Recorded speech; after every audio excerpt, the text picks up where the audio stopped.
면역력이 왜 중요한지 말 안 해도 다들 아시죠? 저는 몇 년째 환신을 꾸준히 먹고 있는데 면역력만큼은 걱정 안 합니다. 요즘 같은 시대 튼튼한 면역력에 건강까지 쑥쑥, 지금부터라도 환신 꼭 챙겨 드세요. 드셔본 분들만 그 진가를 느낄 수 있다니까요. 이제 면역력은 환신에 맡기고 건강하고 즐거운 인생 누리자고요. 요즘 부쩍 면역력이 걱정이세요? 면역력을 팍팍 튼튼하게 챙기고 싶으세요? 부담 없이 전화해서 지금 바로 상담 받아보세요. 와, 비가 엄청 옵니다. 그런데 가장 기쁜 소식은 이 비가 그치면 이제 진짜 가을이 온다는 겁니다. 가을이 언제 올까 늘 그냥 이 더 무더운 그런 그 추석이 아니라 하석을 보냈던 그런 심정인데 뭐 비가 오면 또다시 더워지나 보다 싶었더니 비가 그치면 선선해진다고 하는데 월요일부터는 좀 선선해질까 모르겠습니다. 뭐 선선해지겠죠.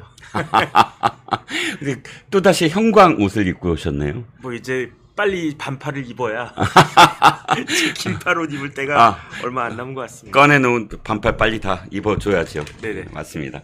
자, 어저께 이재명의 1심 결심 공판이었는데 선거법 위반과 관련해서 2년 구형이 나왔습니다. 제가 근데 어저께 방송을 하면서 약간 좀 표현을 잘못한 건가? 이런 생각이 들었어요. 그러니까, 양형 기준에 의하면 가장 높은 수준이다라고 이야기를 하면서 제가 법정 최고형이다. 이렇게 얘기를 했는데, 보니까 법정으로서 이 허위사실 공표와 관련된 선거법 위반이 최고가 5년이더라고요. 네네, 징역 5년까지인데. 5년과 3천만 원 벌금. 네네. 그래서 내가 잘못 표현했나? 네네. 어떻게 제가 좀 잘못 표현한 겁니까? 네, 잘못 표현하신 겁니다. 깨갱. 정정해야 되겠네요. 네네. 예.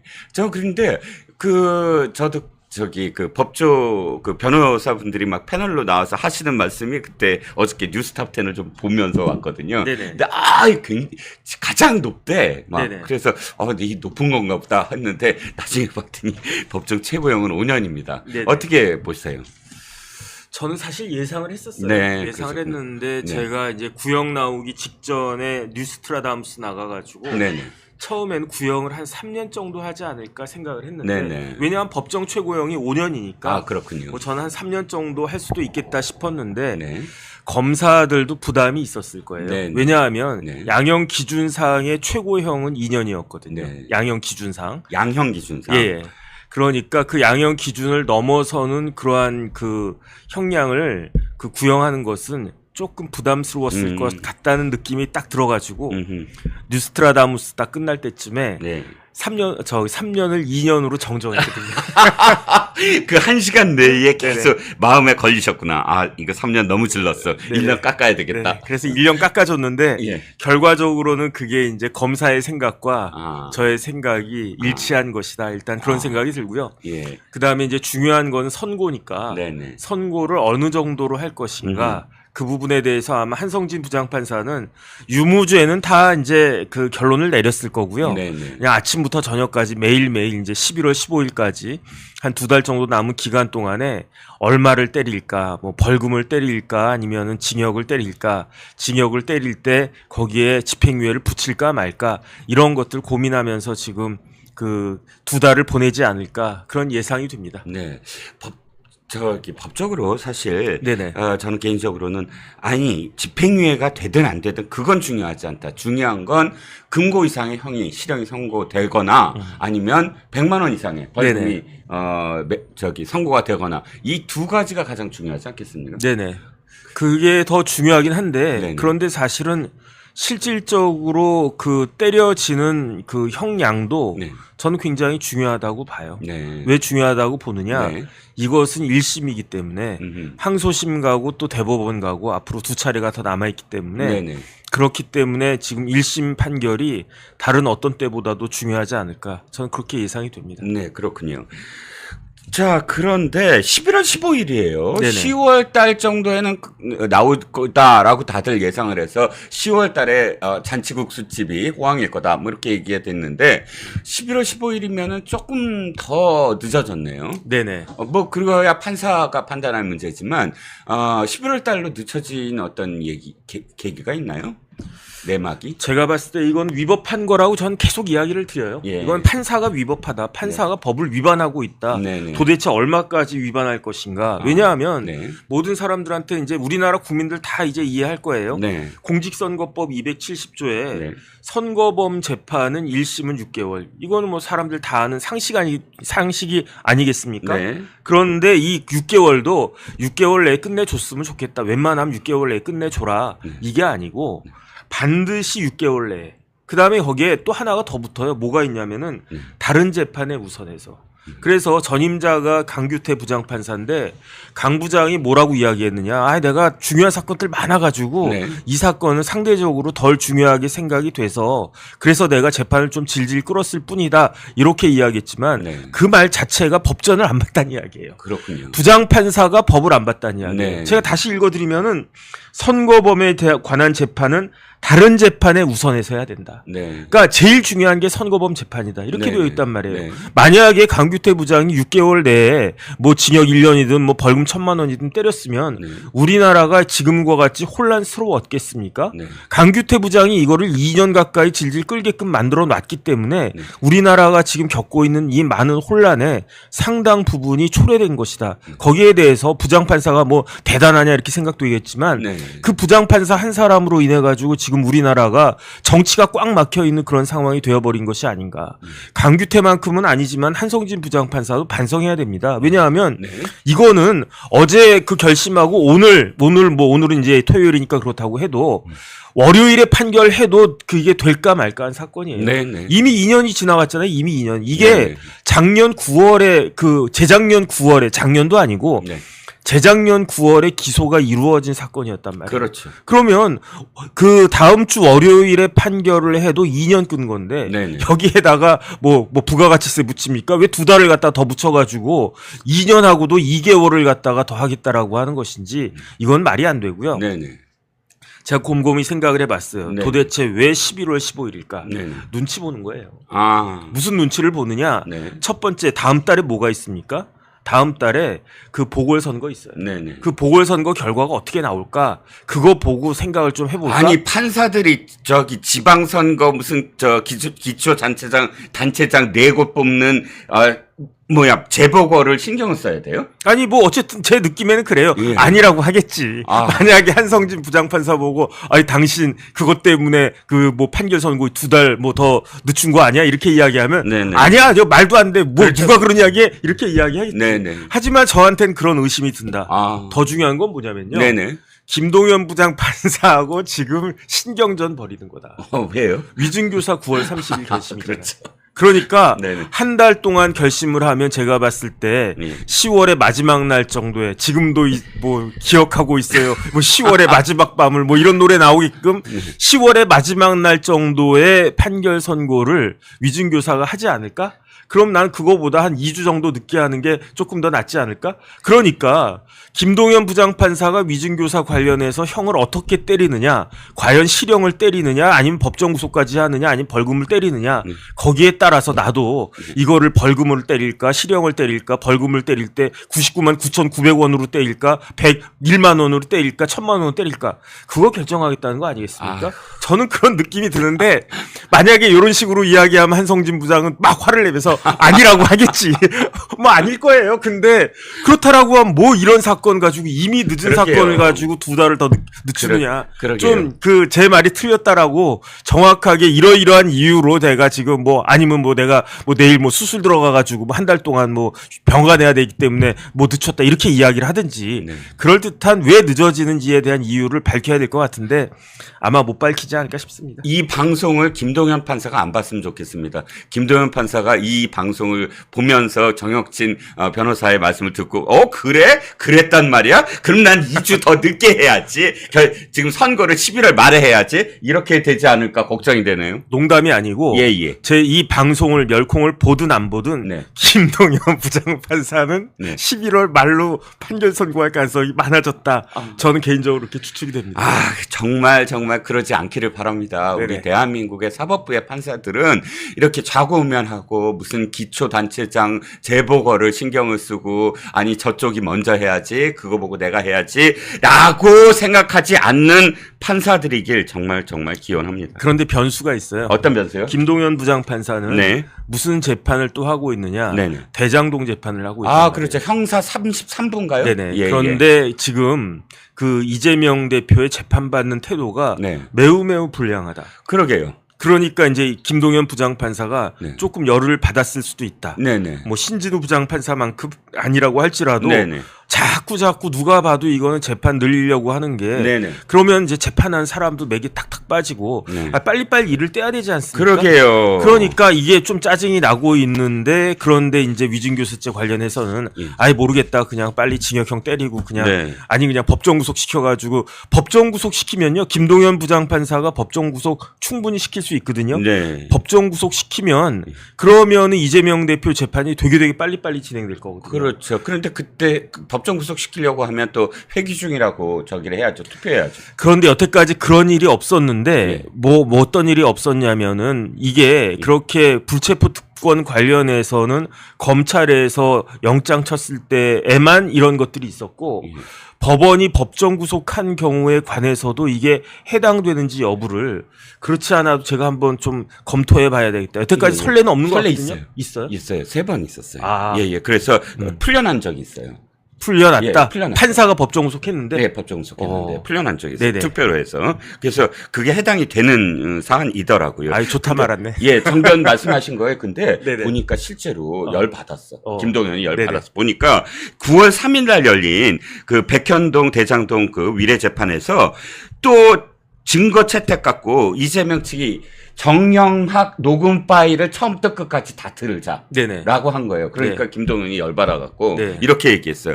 아니 그러면 증거를 동의를 해라.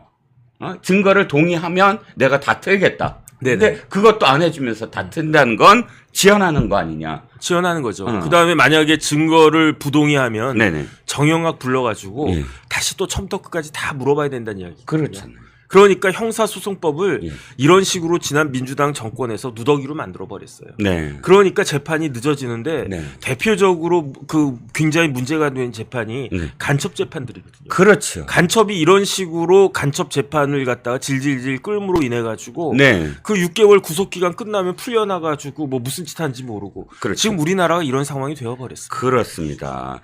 자, 어저께 이재명이 18분 동안 연설을 했는데 연설이에요. 이게 네네. 최후 변론이 아니라 연설이더라고요. 네네. 대한민국의 근현대사를 다 꿰뚫었습니다.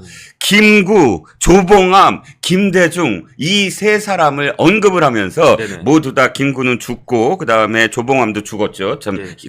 재판으로 그다음에 DJ 역시 무기징역 선고받아서 장시간 복역을 했다. 나 역시 칼에 찔려도 보고 운이 좋아 살아났다.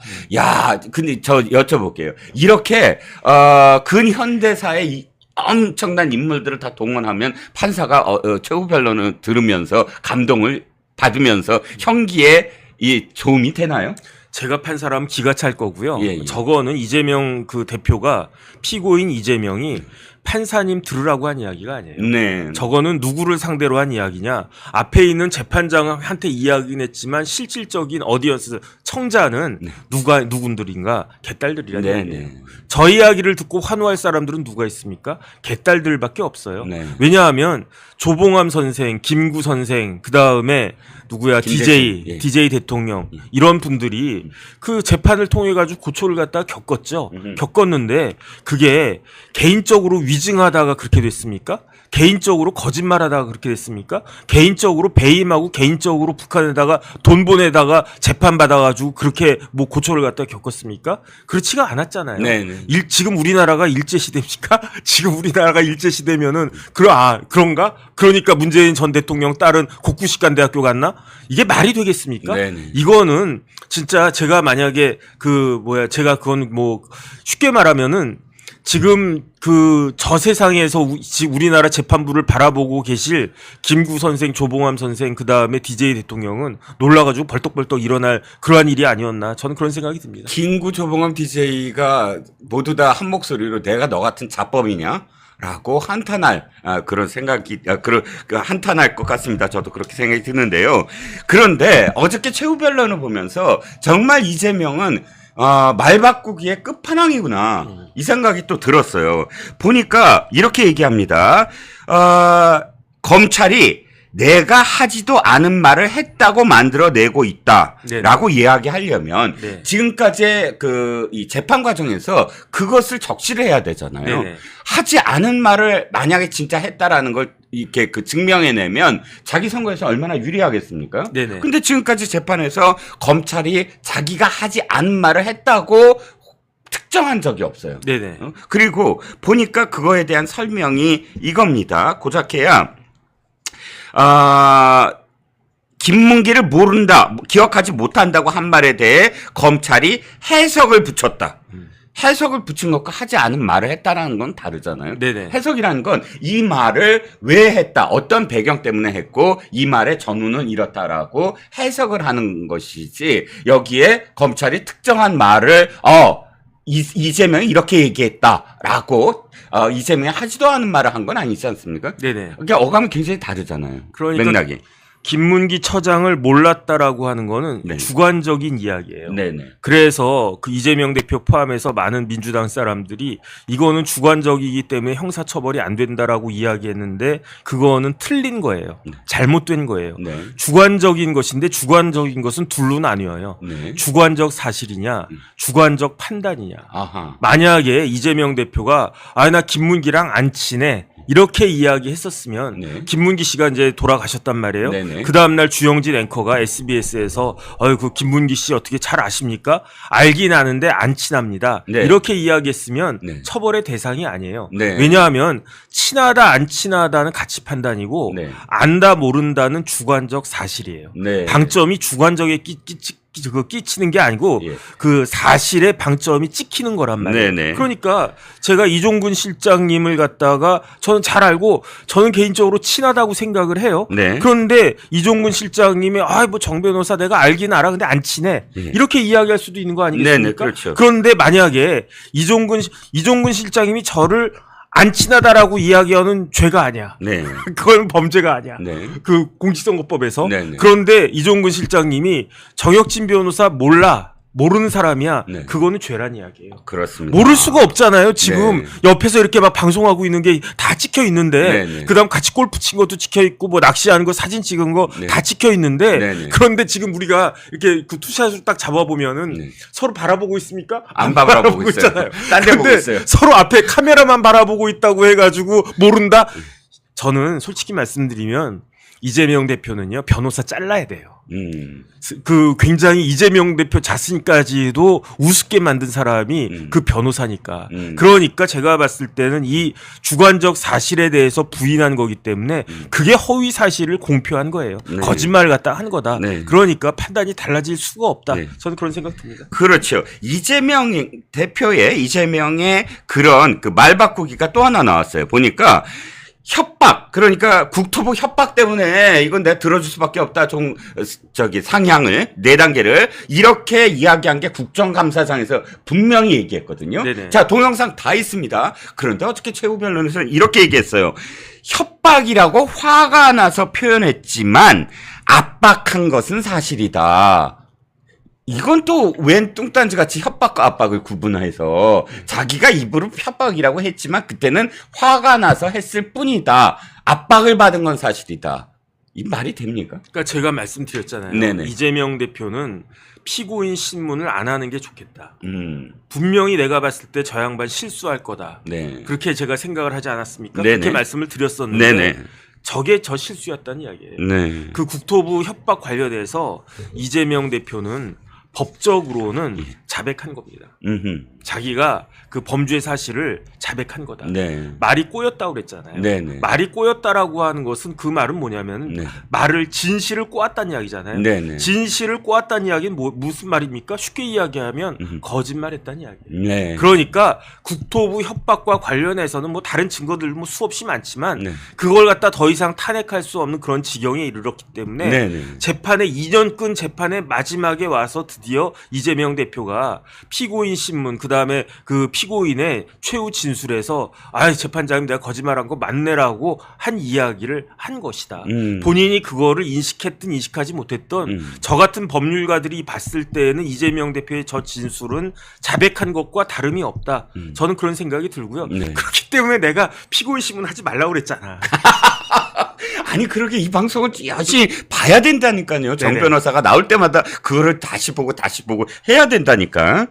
그런데 이자가 또 법꾸라지예요. 정말로. 또 이걸 빠져나가려고 고의성 여부를 또 건드렸어요. 네네. 고의성. 그러니까 이렇게 얘기하더군요. 특별히 이 지금 피고가 뒤돌아서 이 관객들 아까 그 청중들한테 얘기하다가 갑자기 재판장을 향해서 시선을 돌리면서 이 사건에서 저는 기억에 어긋나는 거짓말을까지는 됐는데 일부러 한 적이 없다. 네네. 라고 얘기합니다. 네네. 그러니까 일부러가 아니라 아니 뭐 화가 나서 그 당시 상황 때문에 내가 한 적은 있어도 일부러 한 적은 없다. 이 네네. 뜻 아닙니까? 네네. 그러니까 이게 법적으로 문제가 있다 없다가 고의성 여부다라고 지금 초점을 맞춘 거 아니에요? 왜냐하면 네네. 그 형사 사건은요. 네네. 어떤 사람을 범죄자 만드는 거예요. 네. 전과자 만드는 거예요. 네네. 그러니까 일반 민사 사건과 달리 네. 형사 사건에는 뭐가 필요하냐?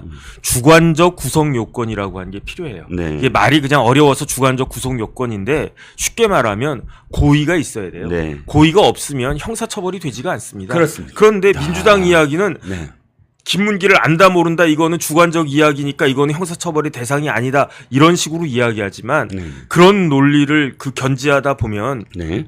그렇게 되면은 대한민국은 아무도 처벌할 수가 없어요. 네. 왜 아무도 처벌할 수가 없느냐? 내가 어떤 사람을 갖다가 죽여버렸어요. 네. 살인을 했어요. 네. 그래놓고 아 내가 죽일 생각 없었어. 죽일 마음이 없었어. 그렇게 주장을 갖다가 해요. 네. 그러면은 내가 예컨대 뭐 칼을 갖다가 사가지고 막 갈고 날카롭게 갈고 네. 동선도 다 확인하고 누가 봐도 저 사람은 저 사람을 죽일 그 의도가 있었다라고 하는 게 명백해 보여도 네. 본인이 딱 법정에 나가가지고 나는 죽일 마음 없었습니다. 이렇게 주장만 해버리면 아 그래 그러면 주관적 사실이니까 이거는 뭐 피고인 말 들어줘야지라고 해야 되는 거 아니겠습니까? 그렇죠. 그렇죠. 그렇게 되면은 우리나라에는 고의로 인해서 처벌받는 경우가 있을 수가 없다는 이야기예요. 그렇죠. 그러니까 이제 그 지금 이재명 대표는 그런 그 이야기를 또 하려고 하는 거고 고의가 없었다는 이야기거든요. 그런데 이재명 대표가 이야기하는 거를 선회해서 아이 그래 이거는 이재명 대표 말을 믿어주자 네. 이렇게 한다고 하더라도 네. 그런 경우를 뭐라고 하느냐 네. 미필적 고의라고 하는 거예요. 그런 걸 그 유명한 미필적 예, 고의가 그런 경우를 그 상정해가지고 네네. 피고인들이 그런 식으로 얼렁뚱땅 넘어가지 못하게끔 하기 위해서 만들어진 개념이 그게 미필적 고의고요. 네. 다른 걸 다 떠나가지고 이재명 대표가 그게 2021년 10월 20일에 그 경기도 국감장이었는데 네네. 뭘 들고 나왔습니까? 이거 들고 나왔어요. 이거. 판례를 들고 나왔어요. 아, 네, 네. 이재명 깜짝이야. 대표가 예. 내가 무엇을 이야기할 것인지를 미리 다 준비해가지고 네네. 경기도 부하 직원들한테 준비해서 아 이번에 이제 국회의원들이 국감할 때 네네. 내가 대선 후보가 될 거니까 네네. 그러니까 이러이러한 질문 들어올 거 아니야. 네. 거기에 대해서 그 답을 갖다가 준비해. 그런데 뭐가 들어오겠습니까? 대장동 질문 들어올 거고 네. 또 뭐가 들어오겠습니까? 백현동 질문 들어올 거고 네. 그런 거에 대해서 미리미리 다 준비해 놓은 거예요. 네. 그런 상황에서 그 부분에 대해서만 그 그 고의가 없이 네. 미필적 고의로 있다고 하더라도 미필적 고의로 그런 식으로 이야기했다. 그거는 제가 진짜로 어떤 사람을 죽이려고 잔뜩 마음을 먹고 진짜 마트 가가지고 칼을 갖다 산 다음에 그냥 싹싹싹싹싹 다 그냥 칼날을 갖다 잘 갈아놓고 동선까지 확인한 다음에 살인을 갖다가 했음에도 불구하고 나는 미필적 고의밖에 없었어. 나는 고의가 없었어. 이렇게 이야기하는 거를 판사 보고 믿어달라고 하는 것과 네. 전혀 다를 바가 없다. 그렇습니다. 저게 맥힐 수가 있을 것인가? 그렇죠. 저는 그런 생각합니다. 그러니까 18분 동안의 최후 변론은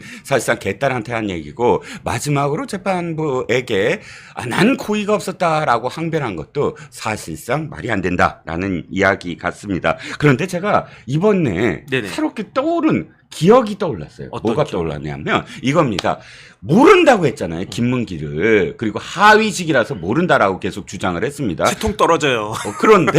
그런데 보니까 2021년 12월에 극단적 선택을 하잖아요. 네네. 그런데 바로 이 유족들에게 기자회견을 막으려고. 네네. 기자회견이 사실 얼마나 좀 피를 토하는 유족들의 이야기겠습니까? 네. 막으려고 가장 최측근을 보내요. 네. 이우종이라고 경기 네. 아트센터장인데 보니까 2022년 1월 4일 날 사직을 하고 캠프에 합류를 했더라고요. 네네. 그래서 이 아들이 왜 당신이 하냐? 직접 전화를 해라. 당신이 하지 말고 그랬더니 이 아트센터장 이우종이 이렇게 얘기합니다. 내가 위임을 받았다. 그리고 가장 친한 사람들 다 지금 문제가 되고 있지 않느냐. 정진상이니 김영이니. 그래 그 사람들은 정신없어서 못 왔다라고 하면서 접근을 해서 마지막 순간까지 아들한테 기자회견만은 또 부인한테 기자회견만은 하지 말아달라. 고충 있으면 얘기해라. 뭐 네. 이런 식으로 회유를 합니다. 그런데 이 자의 휴대폰 기록을 검찰이 압수를 해요. 놀랍게도 네네. 이 유족들하고 만나거나 문자를 한 그 시점에 바로 그 다음에 정진상과 통화하고 네네. 김현지 보좌관 있죠. 네네. 김현지와 통화하고 김용하고 통화하고 바로 그 다음에 그러니까 계속 특히 0816이라고 끝나는 검찰이 이 번호가 이재명일 것이다라고 추정하는 네네. 그 번호에도 계속 전화를 해요. 네네. 그러니까 협의를 계속 하는 거지. 그래서 내가 이렇게 보고를 하는 거지. 그러니까 이렇게 지금 저쪽이 얘기한다더라. 어떻게 대처를 할 건가. 이런 식의 협의를 했던 흔적들이 이번에 그 재판 과정에서 검찰이 또 이 증거로서 또 이야기했던 부분이 있습니다. 그러면 모른다는 사람에게 접근해서 아이고 그 기자회견 하지 마라 주세요라고 사람을 보내서 했던 행태 역시 이중적이다라는 거죠. 저는 뭐 다른 걸 다 떠나서 김문기 처장님 생각하면 굉장히 마음이 이렇게 애려요. 네. 그 다음에 어제 그 법정에서도 다시 그게 영상이 틀어졌다라고 이야기하던데 네. 그때 딸한테 보낸 그런 영상들 그런 것들을 쭉 보면서 얼마나 그 유족들이 2년 동안 고통을 받은 거거든요. 그렇죠. 만약에 재판이 빨리 끝나가지고 네. 지금쯤 대법원까지 다 끝났으면 더 이상 이런 이야기 가지고 그 김문기 처장의 부인이나 그다음 지난번 유동규 씨 나와가지고 그 이야기 하지 않았습니까? 나 협박받고 있는데 거기에 대해서 당신은 몰라도 돼, 알면 안 돼 이렇게 이야기했다는 거 아니겠습니까? 네. 그다음 그 아이들이나 그다음에 또 어제 또 그것도 또 그 영상이 막 이렇게 저도 봤는데 어제 방송하면서 원래 돌아가신 날이 21일인데 네. 그런데 원래 3일장 하면 23일이 발인되잖아요. 대개는. 네네. 그러니까 3일장 하면. 그런데 김문기 씨는 24일 날 크리스마스 이브에 아침 7시 반인가 그때 발인을 했었어요. 네. 그런데 그 크리스마스에 아버지 이렇게 모셔다 드리고 집에 돌아왔는데 그런데 이제 TV에서 이재명 대표하고 이재명 후보하고 김혜경 씨가 그냥 뭐 이상한 꽃갈모자 같은 거 쓰고 어울리지도 않는 어색한 춤추고 있는 모습을 그거를 바라봐야 했던 그 유족들 얼마나 그런 것인가. 그다음 어쨌든 저는 진짜로 저도 사실은 그 노래가 생각이 났었거든요. 제가 그 대학 다니고 그럴 때는 이문세가 인기가 높았거든요. 그래서 이문세 노래 많이 들었는데 뭐 이제 형님도 마찬가지일 거라고 생각을 하는데 그 사람 나를 잊어도 나는 그때 뭐 그 사람을 몰라요. 뭐 그 노래 있지 않습니까? 네네. 사랑이 지나가면. 네. 그러니까 그 노래를 또 이제 그 검찰에서도 틀었다라고 뭐 이렇게 인용했다라고 하니까 네네. 뭐 이런저런 사람들 생각하는 바가 보니까 다 비슷하구나. 어쨌든 그런 생각이 들고요. 이런 부분들 종합해가지고 재판부에서 상식에 부합하는 그 비상식적이고 몰상식적이지 않은 그런 판결을 내려야 그래야 법원의 그 권위나 법원에 대한 신뢰가 회복될 수 있을 것이다. 전 그런 생각 듭니다. 그래서 검찰이 어저께 이렇게 얘기했다고만요. 이재명은 증거가 없으면 모르쇠, 있으면 남 탓하는 패턴이다. 네네. 딱 떨어지는 얘기 같고요. 참 한 가지만 더 말씀을 드리면 어저께 유동규 본부장하고 함께 했는데 유동규 본부장과 김문기 처장의 평행 이론이 하나 있더라고요. 제가 네네. 보니까 뭐냐면 가짜 변호사를 보냈다는 거예요. 그러니까 가짜 변호사 그런데 같은 사람을 보냈어요. 네네. 그러니까 가짜 변호사를 김문기 처장한테도 보냈는데 같은 사람, 그러니까 유동규한테 보낸 사람을 김문기한테도 보냈다는 거예요. 그런데 그때 김문기가 이 가짜 변호사 A씨가 하는 행태를 보고 나는 버림받았구나. 네네. 라고 여겼다는 거예요. 그러니까 평행이론은 똑같은 가짜 변호사를 받았는데 그 받은 것에 대해서 유동규 본부장은 그래? 내가 정말 사실을 얘기해야 돼. 라고 결심하는 동기가 되고, 김문기 처장은 그 가짜 변호사를 받고, 극단적 선택을 하는 첫 번째 단초가 됐다. 내가 버림받았구나라는 네네. 생각을 하게 되는 그런데 모른다면서 왜 변호사를 보내요? 네네. 모르는 하위직 공무원한테. 네네. 그러니까 이 모든 것들이 다 사실 이중적이었다라는 것들이 지금 다 안에 드러나 있다는 겁니다. 네네. 자, 이재명의 김문구까지 팔았는데 2년형을 받았던 얘기는 여기까지 한번 해보겠습니다. 면역력이 왜 중요한지 말 안 해도 다들 아시죠? 저는 몇 년째 환신을 꾸준히 먹고 있는데 면역력만큼은 걱정 안 합니다. 요즘 같은 시대 튼튼한 면역력에 건강까지 쑥쑥 지금부터라도 환신 꼭 챙겨 드세요. 드셔본 분들만 그 진가를 느낄 수 있다니까요. 이제 면역력은 환신에 맡기고 건강하고 즐거운 인생 누리자고요. 요즘 부쩍 면역력이 걱정이세요? 면역력을 팍팍 튼튼하게 챙기고 싶으세요? 부담 없이 전화해서 지금 바로 상담 받아보세요.